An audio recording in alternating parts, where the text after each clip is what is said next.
Die Oktobersonne brannte auf die staubigen Pferche der Parsons-Vieh-Auktion in Kansas nieder. Und in Pferch 17 stand eine 5 Monate alte sorrelfarbene Stute mit einer weißen Blässe so weit wie möglich von den Gitterstäben entfernt. Sie hatte keinen Namen, nur die Losnummer 41 auf einem Stück Papier, das an das Tor geheftet war. In ihrem kurzen Leben hatte sie gelernt, dass nichts Gutes folgte, wenn Menschen sich versammelten, zeigten und lachten. Deshalb blieb sie in der Ecke, verlagerte ihr Gewicht von ihrem schlechten Bein und versuchte, unsichtbar zu sein. Es klappte nie. Herr im Himmel!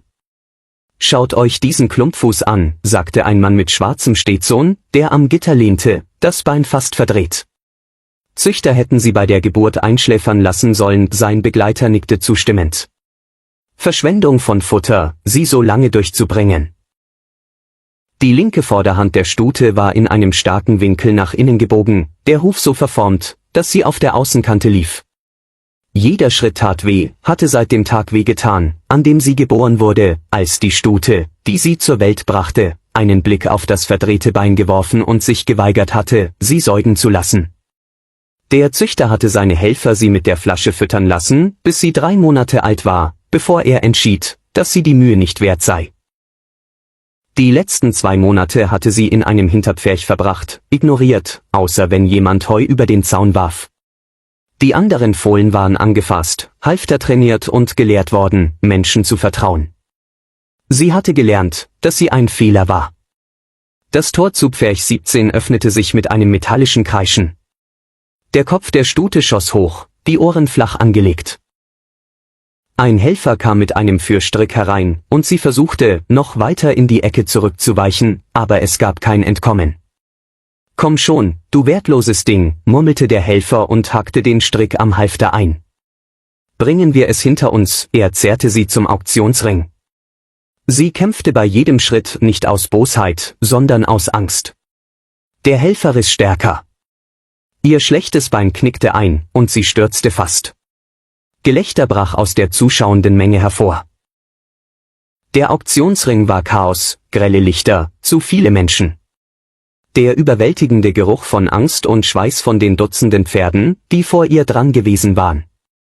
Die Stute stand zitternd in der Mitte, während die Stimme des Auktionators Informationen herunterrasselte, die sie nicht verstand.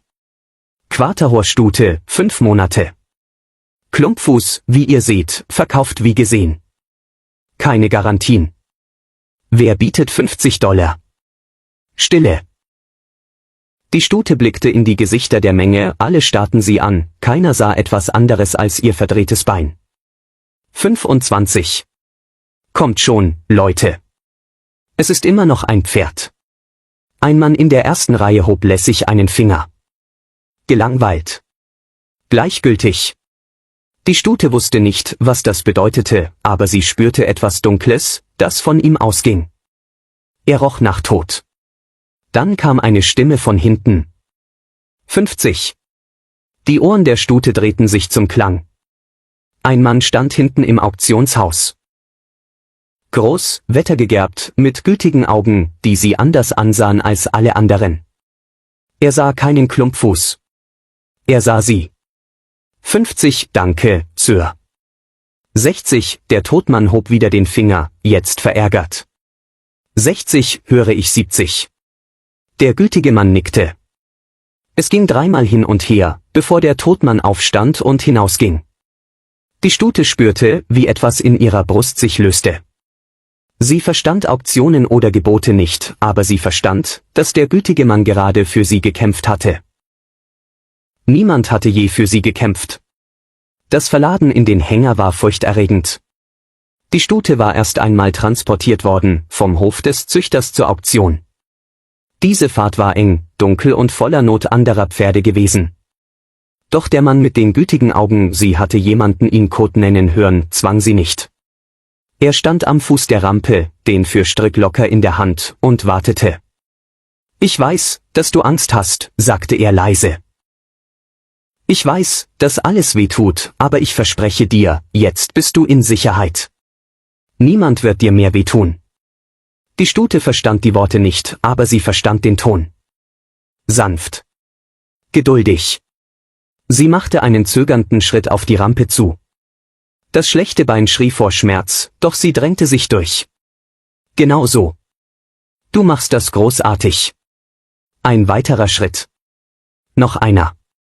Die Rampe schwankte unter ihrem ungleichmäßigen Gewicht und sie erstarrte, Panik stieg auf. Aber Kurt stand einfach da, strahlte Ruhe aus und gab ihr Zeit, ihren Mut zu finden. Es dauerte 30 Minuten, bis sie endlich im Hänger stand. Kurt lobte sie sanft und schloss die Tür vorsichtig, nicht knallend wie die Auktionshelfer. Die Fahrt war lang, aber ruhig. Der Hänger war sauber, mit frischem Heu gefüllt. Durch die Latten sah die Stute Berge am Horizont aufragen, größer und schöner als alles, was sie je gesehen hatte. Die Luft roch anders, sauberer, wilder. Sie verließ den einzigen Ort, den sie je gekannt hatte. Aber dieser Ort war grausam gewesen. Vielleicht würde der neue anders sein. Vielleicht. Die Bommenranch lag in einem Tal zwischen zwei Bergrücken. Als Kurt die Hängertür öffnete, sog die Stute zum ersten Mal Bergluft ein, die Nüstern gebläht vor Interesse. Es gab andere Pferde hier. Sie hörte sie, bevor sie sah. Ein tiefes Wiehern der Begrüßung. Das Donnern von Hufen auf hartem Boden. Ein alter Wallach stand am Zaun einer nahen Weide, die Ohren vorgestreckt, und beobachtete sie mit intelligenten Augen. Die Stute humpelte die Rampe hinunter, und ihr schlechtes Bein knickte sofort ein. Sie fiel hart auf die Knie. Panik durchzuckte sie, beim Züchter hatte Fallenschreie, Tritte und das Wort nutzlos bedeutet. Doch Kurt kniete sich nur neben sie, die Hände sanft an ihrem Hals. Ganz ruhig. Alles gut. Lass dir Zeit. Mit seiner Hilfe kämpfte sie sich wieder hoch. Alles tat weh. Alles tat immer weh. Kurt führte sie langsam zum Stall, ein wettergegerbtes, aber stabiles Gebäude, das nach Heu, Leder und Pferden roch. Drinnen hatte er eine Box vorbereitet, tief eingestreut mit frischem Stroh, sauberer und weicher als alles, was sie je gehabt hatte. Es gab einen Eimer mit klarem Wasser und sauberes Heu, kein schimmliges Zeug, sondern grünes, süß duftendes Grasheu. Die Stute vergrub ihre Nase darin und fraß, als wäre sie am Verhungern, denn das war sie. ISS, so viel du willst, sagte Kurt und prüfte ihr Wasser. Du bist jetzt zu Hause. Zu Hause. Die Stute kannte das Wort nicht, aber sie spürte, wie etwas in ihrer Brust zur Ruhe kam. Dieser Ort fühlte sich anders an, sicherer. Durch die Gitterstäbe der Box sah sie den alten Wallach in der Nachbarbox, der sie mit weisen Augen beobachtete. Das ist Buck, sagte Kurt. Er ist ein guter Lehrer. Er wird dir zeigen, wie es hier läuft. Die Stute fraß auf und legte sich ins weiche Stroh. Die Erschöpfung überwältigte sie. Zum ersten Mal in ihrem kurzen Leben schlief sie ohne Angst. Am nächsten Morgen kam eine Frau mit einem Truck. Sie roch klinisch nach Medizin und Metall, aber ihre Hände waren sanft, als sie die Stute von der Nase bis zum Schweif untersuchte. »Oh Kurt«, sagte die Frau leise. »Das ist schlimm. Dieses Bein.« Die Stute stand so still sie konnte, während die Tierärztin das verdrehte Bein aus jedem Winkel prüfte. Es tat weh, als sie den Huf bewegte, und die Stute zuckte zusammen. »Ich weiß, Liebes. Es tut mir leid.« Sie redeten lange, mit Worten, die die Stute nicht verstand. Alles, was sie wusste, war, dass das Gesicht der Tierärztin ernst war und Todeskiefer entschlossen. Als die Tierärztin ging, stand Kurt lange in der Boxentür und schaute sie einfach nur an. »Alle haben gesagt, du seist nicht zu retten«, sagte er schließlich. »Aber ich glaube, sie irren sich. Ich glaube, du hast Kampfgeist. Also machen wir einen Deal, du kämpfst weiter, und ich kämpfe mit dir. Wir beweisen allen das Gegenteil. Zusammen.« Die Stute verstand die Worte nicht, aber sie spürte das Versprechen darin. 3 Tage später öffnete Kurt ihre Box und führte sie zum ersten Mal nach draußen. Die Morgenluft war frisch und klar, die Berge glühten rosa im Sonnenaufgang. Doch was die Stute wirklich fesselte, war die Weide, auf der 3 andere Pferde standen und sie beobachteten. Buck, der alte Wallach, eine stämmige sorrelfarbene Stute mit freundlichem Gesicht, Clementine, nannte Kurt sie, und ein junger Fuchswallach, der tänzelte und schnaubte Flint. Mal sehen, wie das läuft, murmelte Kurt und öffnete das Weidetor. Die Stute humpelte langsam hindurch, das Herz hämmernd. Beim Züchter hatten die anderen Fohlen sie gebissen, getreten und vom guten Heu vertrieben. Sie erwartete dasselbe.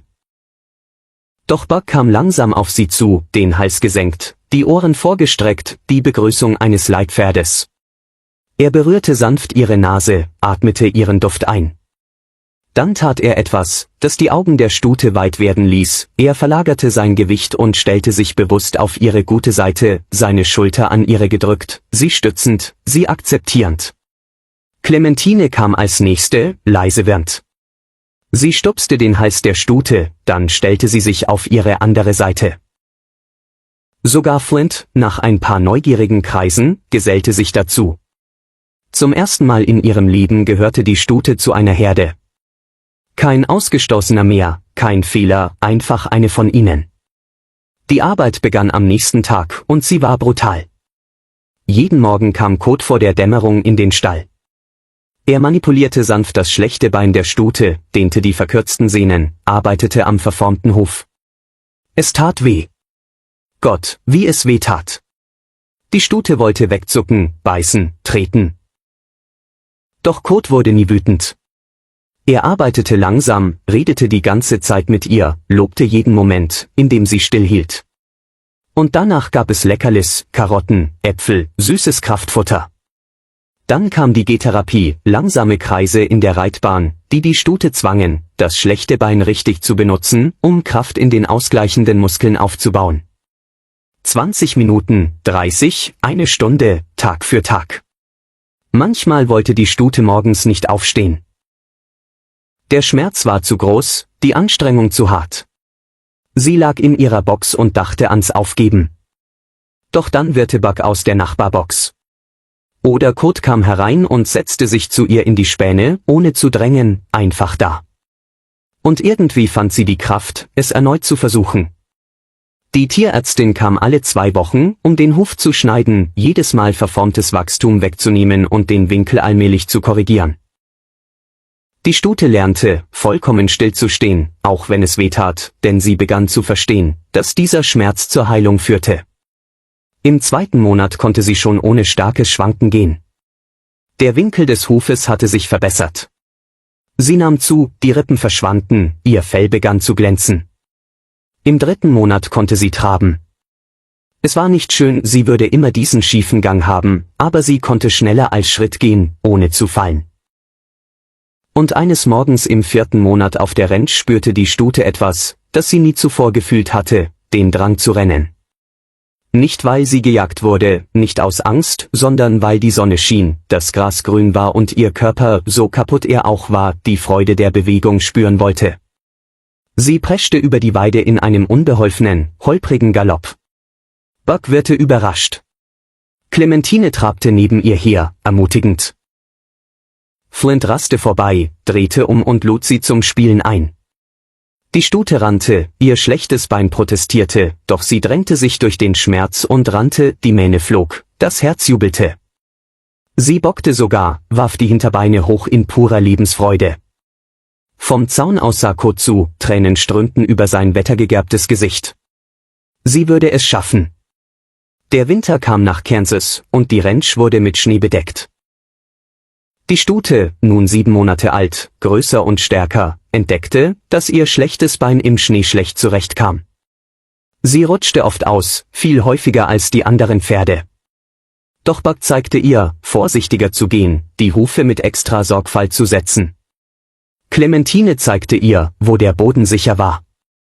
Sogar Flint, sonst zu wild, um hilfreich zu sein, lernte, langsamer zu werden, wenn sie kämpfte. Die Herde hatte sich an sie angepasst und sie an die Herde.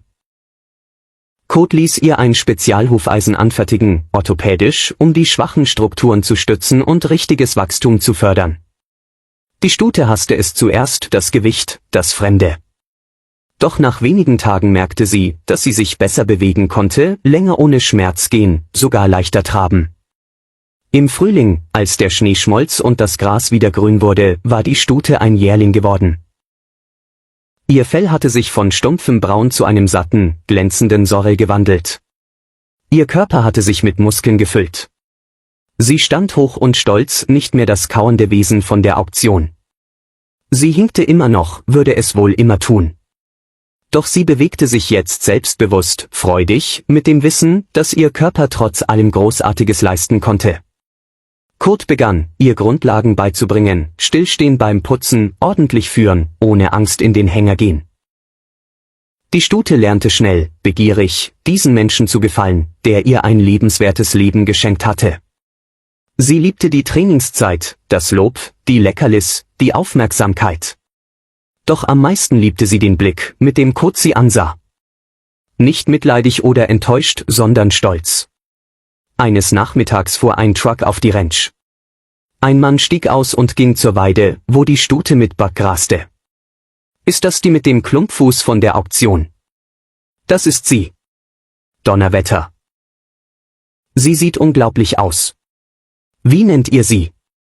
Kurt lächelte. Habe sie noch nicht benannt. Ich warte darauf, dass sie mir sagt, wer sie ist. Ende der Geschichte. The filly lifted her head, ears forward, studying the stranger. She took a few steps toward the fence, Z. Distinctive off-kilter gait, but moving with confidence. She stretched her neck out, sniffing the stranger's hand, then snorted and trotted away, bucking playfully. She's got spirit, the stranger said, impressed. Tell you what, I know a breeder who'd pay good money for her. Those are Hancock lines if I've ever seen them. Bad leg or not, she's worth something for breeding. The filly saw Cody's expression change. Something fierce and protective. She's not for sale, Cody said flatly. Not now, not ever. The filly didn't understand the conversation, but she understood the tone. Cody wasn't giving her away. She was his, and he was hers, safe. Finale. Permanently safe. That night, Cody sat on the fence rail, watching the filly graze in the pasture under the stars. Buck stood nearby, the old Gelling's presence calm and steady. You need a name, Cody said to her. Can't keep calling you the filly forever. The filly walked over to him, her bad leg dragging slightly in the soft grass. She reached up and bumped his knee with her nose, asking for attention. Coat scratched behind her ears, her favorite spot.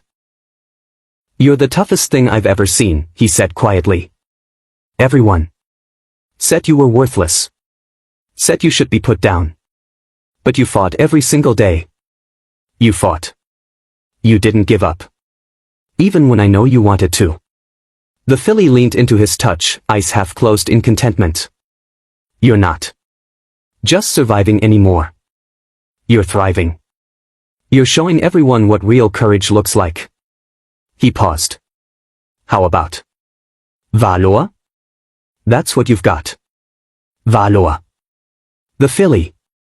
Valor lifted her head at the name. Something about it felt right. Felt like hers. Valor it is.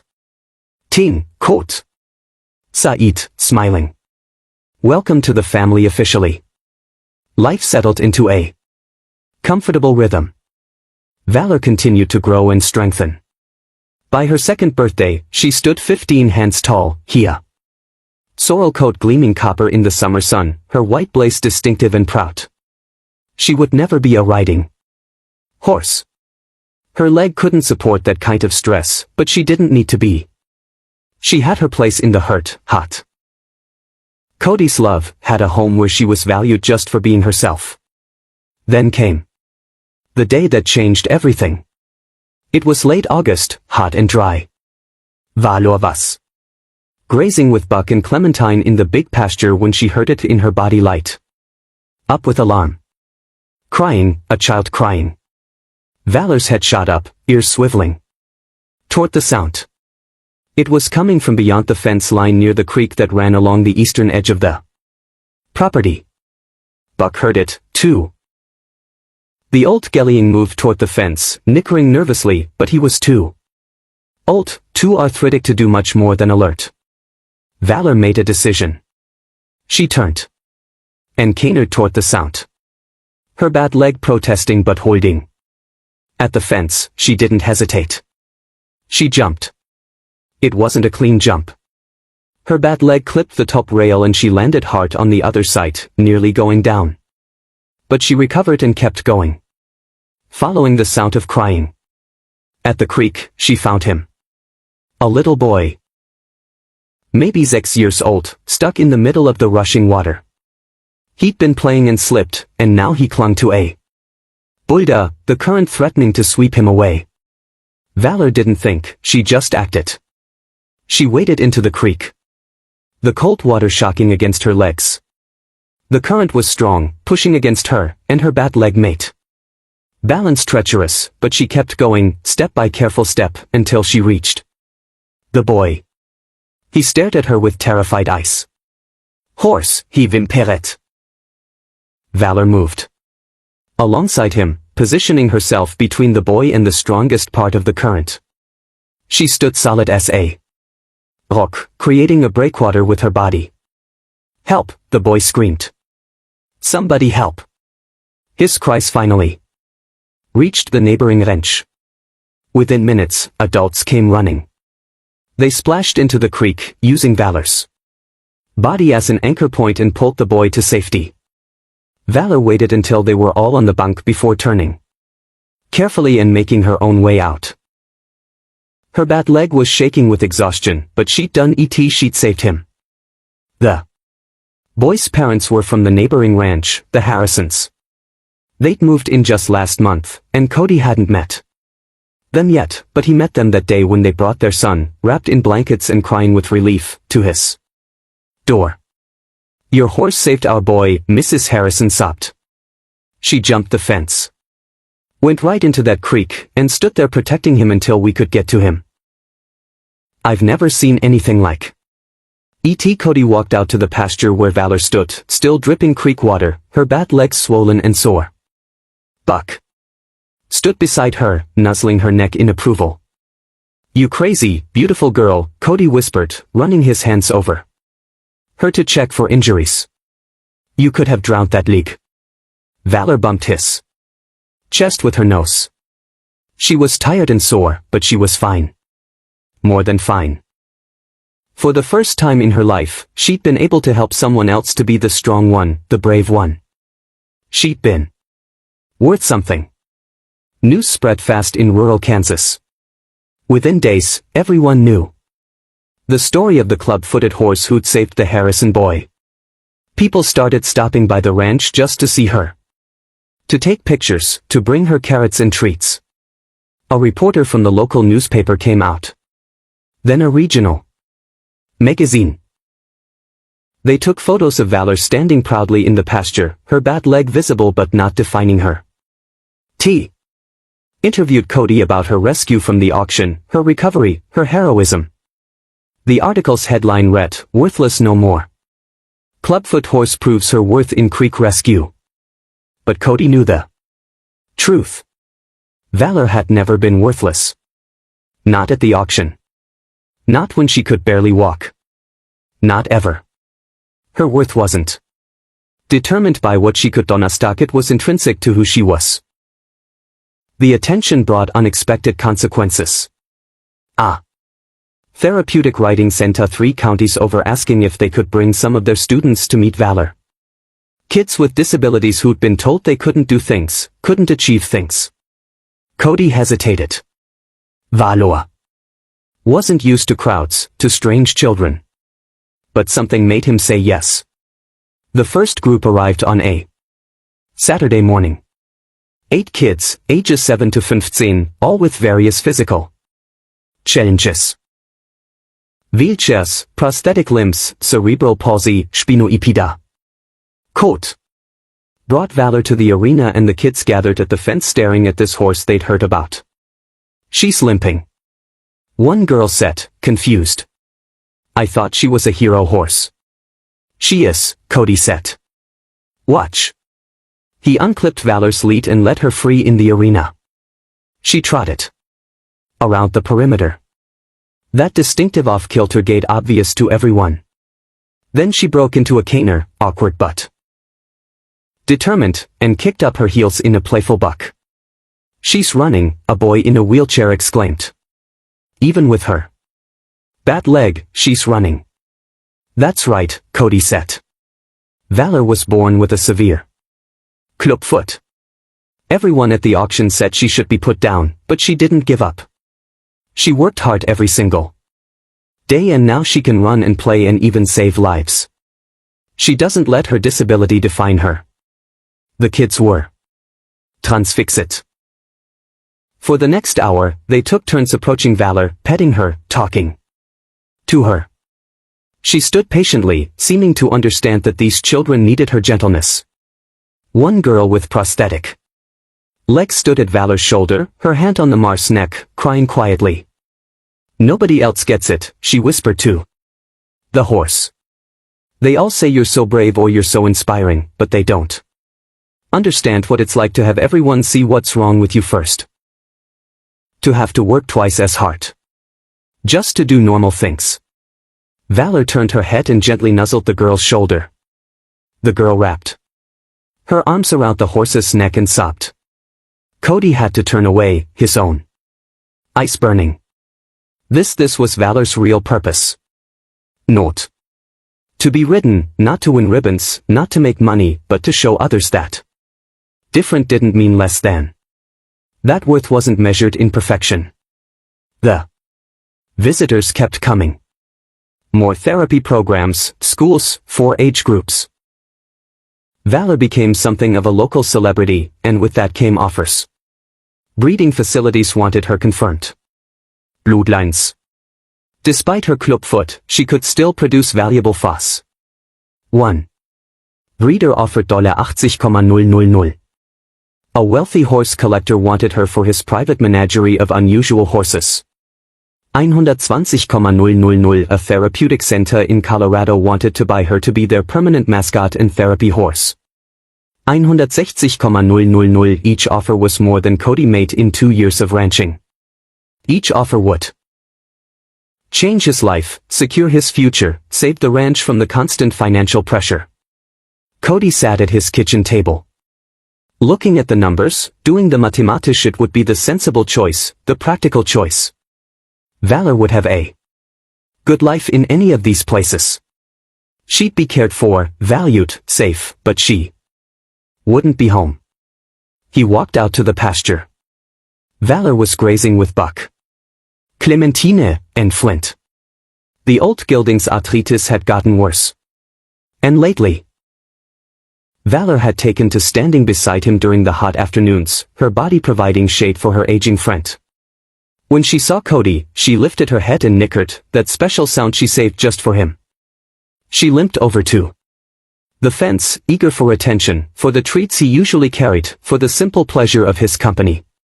Coat scratched her favorite spot behind her ears. "They want to buy you," he said quietly. "Offer you a fancy life somewhere else.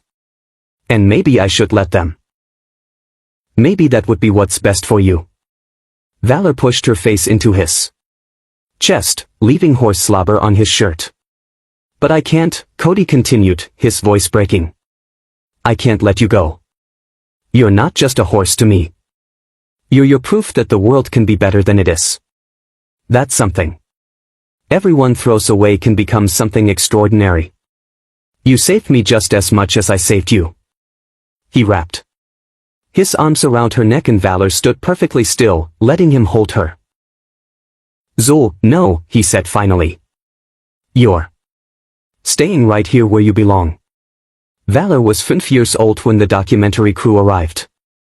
Someone had pitched a short film about her story to a streaming service, and they'd greenlit it. A small crew spent 3 weeks at the ranch filming Valor's daily life, interviewing Cody, talking to the people she'd impacted. They filmed her in the pasture with her hurt Buck had passed away the previous winter peacefully in his sleep, and Valor had mourned him deeply, but she'd taken his place as the herd leader, and now she watched over Clementine, Flint, and 2 new rescues with the same gentle authority Buck had once shown her. They filmed her therapy visits, now a regular occurrence. Dozens of children had met Valor over the years, and many of them wrote letters to Cody, telling him how she'd inspired them. One girl had started walking again after meeting Valor, determined to match the horse's courage. A boy with severe anxiety had stopped having panic attacks after spending time in her calm presence. They filmed the creek where Valor had saved the Harrison boy, little Brian, who was 9 now, and visited Valor every week, bringing her apples and telling her about his life. And they filmed Cody talking about that day at the auction, about the tiny broken FO everyone had written off, about the choice to bid $60 that had changed everything. I didn't save her, quote said to the camera. She saved me. She saved everyone who meets her because she's living proof that worth isn't about being perfect.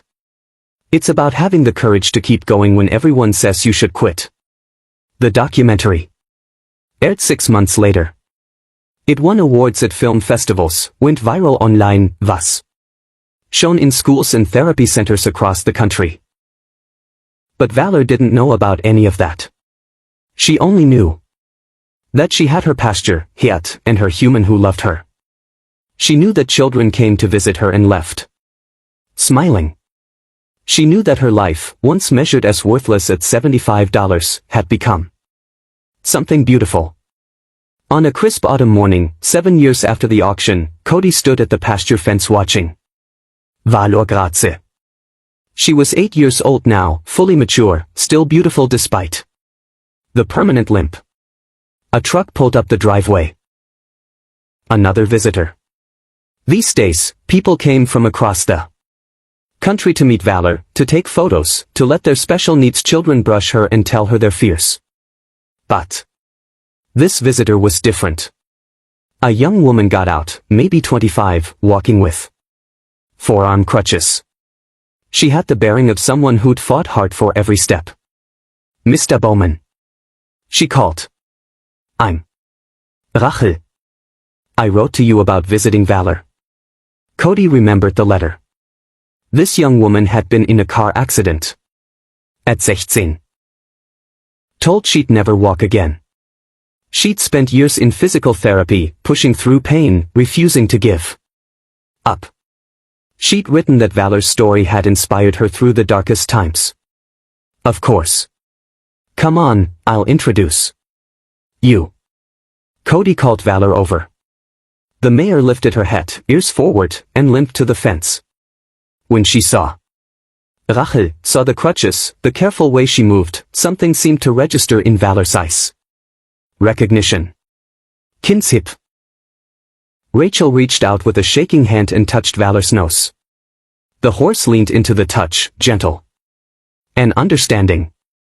I know it seems silly, Rachel said, tears streaming down her face, being inspired by a horse. But when I saw your documentary, when I saw her running in that pasture, even with her bad leg, I realized that if she could do it, so could he. She gave me permission to be imperfect and keep trying anyway. It's not silly at all.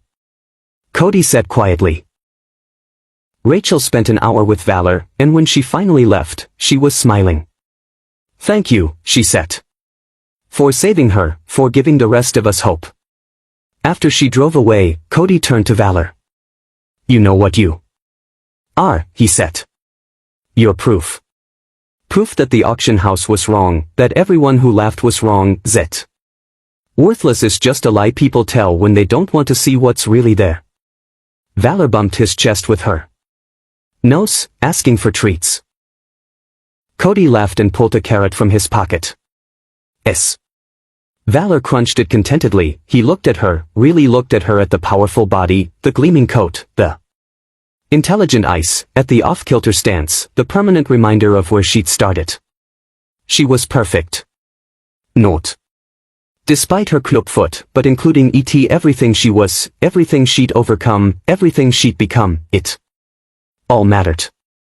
It all had value. The auction house had called her worthless at $75. They'd been wrong about everything. If Valor's story touched your heart, please hit that subscribe button and turn on notifications. Every Day we share stories of horses who overcame impossible odds, who proved everyone wrong, who showed us what real courage looks like. Share this video with someone who needs to hear valor's message that different doesn't mean less. That challenges don't define us, and that every life has inherent worth waiting to be discovered. Thank you for watching, for caring, and for believing in second chances. Until next time, keep your hearts open to the underdog. Might just change your 890